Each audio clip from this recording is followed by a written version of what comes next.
तो साथियों, जैसा हमने कहा है कि हम श्राद्ध के विषय में बताएंगे।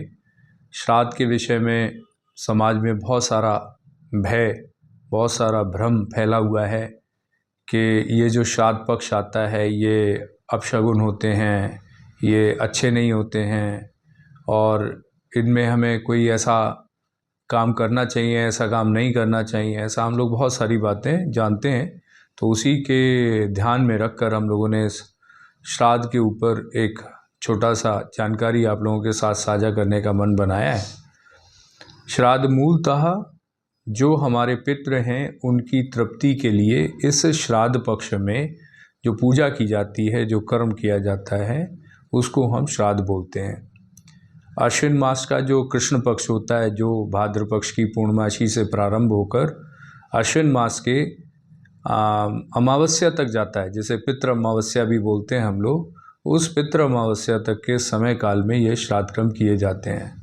तो जिस किसी की भी मृत्यु की जो तिथि होती है, चूँकि हमारे यहाँ मृत्यु की तिथि 1 से लेकर 14 तक होती है और पूर्णमासी तक भी हम मानते हैं, ऐसे हमारे 15 दिन की हम अपनी तिथियां मानते हैं कि जिस दिन में मृत्यु हुई वो या तो कृष्ण पक्ष में होगा या शुक्ल पक्ष में होगी वो 15 तारीख।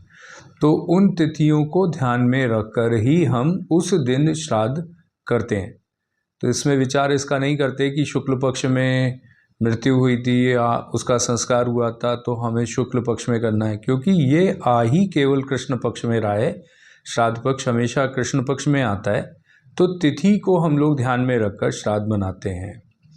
श्राद्ध बनाने के पीछे बहुत सारी बातें कही जाती हैं। उनमें से बहुत छोटी सी बात हमें समझनी चाहिए कि जो हमारे पिता हैं और जो हमारे पितामह हैं और जो परम पितामह हैं या प्रपितामह जिन्हें हम बोल सकते हैं, father, grandfather and great grandfather, वो चाहे मैटरनल साइड से हों चाहे पैटर्नल साइड से, यानी चाहे वो माता के साइड से हों चाहे वो फादर के साइड से हों, सभी का संस्कार, श्राद्ध संस्कार किया जाता है। सभी के लिए ध्यान में रखकर उनकी मृत्यु या उनके संस्कार की तिथियों को ध्यान में रखकर हम उनका श्राद्ध करते हैं। और यह श्राद्ध कोई भी कर सकता है, माने पुत्र है वो कर सकता है, पौत्र है वो कर सकता है, पौत्री है वो कर सकती है, पुत्र वधू है तो वो कर सकती है, कोई भी इस श्राद्ध को कर सकता है। तो एक तो भ्रम ये रहता है कि हम केवल पिता के तरफ का ही श्राद्ध करेंगे, नहीं, माता के साइड का भी हम श्राद्ध करेंगे, क्योंकि संतान तो माता पिता से मिलकर बनती है। तो इसलिए अपने माने ददिहाल ननिहाल दोनों पक्ष का हम श्राद्ध कर सकते हैं। ऐसा श्राद्ध के साथ में बात की गई है। श्राद्ध है क्या, क्यों कर रहे हैं भाई? तो बात ये है कि जो भी मृत्यु होती है वो किसी भी अवस्था में हो सकती है। वो अशांति में हो सकती है, वो क्लेश में, क्लांति में हो सकती है, वो साधारण रूप से भी हो सकती है। तो जब यहाँ से कोई भी मृत्यु होती है तो आत्मा 3 दिन के लिए पितृलोक में रहती है, ऐसा मानते हैं हम लोग। कुछ लोग मानते हैं कि 13 दिन तक रहती है, कुछ लोग मानते हैं 37 दिन तक रहती है, कुछ लोग मानते हैं 40 दिन तक रहती है। तो पितृलोक में रहती है। वो पितृलोक क्या है साहब? अब पितृलोक समझ लीजिए, चंद्रमा का जो ऊर्ध्व भाग है, माने ऊपर का जो हिस्सा है, पितृलोक मानते हैं हम अपनी, उससे ये मानते हैं कि ये पितृलोक है। तो पितृलोक में माने पृथ्वीलोक और स्वर्गलोक, ब्रह्मलोक के मध्य में एक और लोक है जिसे हम पितृलोक कहते हैं। कुछ लोग पक्षियों के रहने के स्थान को भी पितृलोक मानते हैं, तो वहाँ पर भी रहते हैं। तो इस तरह से ये जो पितृलोक है उसमें जो योनियाँ रहती हैं, उसमें जो आत्माएं रहती हैं, उन आत्माओं की तृप्ति के लिए, उन आत्माओं को श्रद्धापूर्वक पूजने के लिए ये श्राद्ध पक्ष आता है। जैसा हम लोग बात कर रहे हैं कि पितृलोक चंद्रमा के ऊर्ध्व भाग पर रहता है, ऊर्ध्व भाग जो है उस पर रहता है, और पक्षियों का जो लोक होता है उसको भी हम बोलते हैं कि ये पितृलोक है। ऐसा कई जगह अलग अलग बातों में अलग अलग जगहों पर लिखा हुआ है। तो हम ये मानते हैं कि चंद्रमा से जो प्रकाश की किरणें आती हैं वो हमारे पितरों के ही उससे आती हैं, पितरों से होकर आ रही होती हैं, ऐसा हम मानते हैं।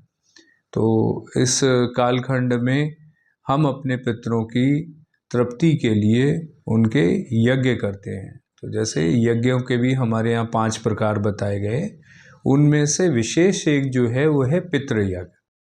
पितृयज्ञ को मानते हैं कि संतान उत्पत्ति यानी संतान को उत्पन्न करना और उसकी अच्छी शिक्षा दीक्षा करना, यह भी पितृ यज्ञ का एक हिस्सा है।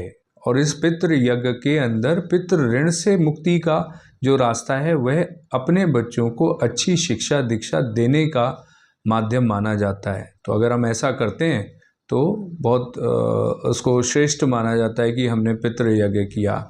तो अग्नि में हम अपने पितरों के लिए जो कुछ भी देना चाहते हैं, अन्न, धन, जल, सब कुछ हम उनको अग्नि के अंदर समर्पित करते हैं और वह अग्नि की जो ऊष्मा है, जो उसकी किरणें हैं, वह उन किरणों से जाकर मिल जाती हैं। तो हम उसको ये मानते हैं कि हमारे पितरों ने हमारे द्वारा दिया गया जो कुछ भी है वो उसे स्वीकार कर लिया। क्योंकि हम लोग भ्रांति में रहते हैं ना कि हमने तो अग्नि में डाल दिया, अग्नि में सब जल के भस्म हो गया, तो फिर हमारे पितरों को कहाँ से मिला, पितरों ने कैसे आके खा लिया। बहुत सारे हम लोग अपने एक कहते हैं श्रद्धा के बीच में भी हम प्रश्न खड़े करते चले जाते हैं।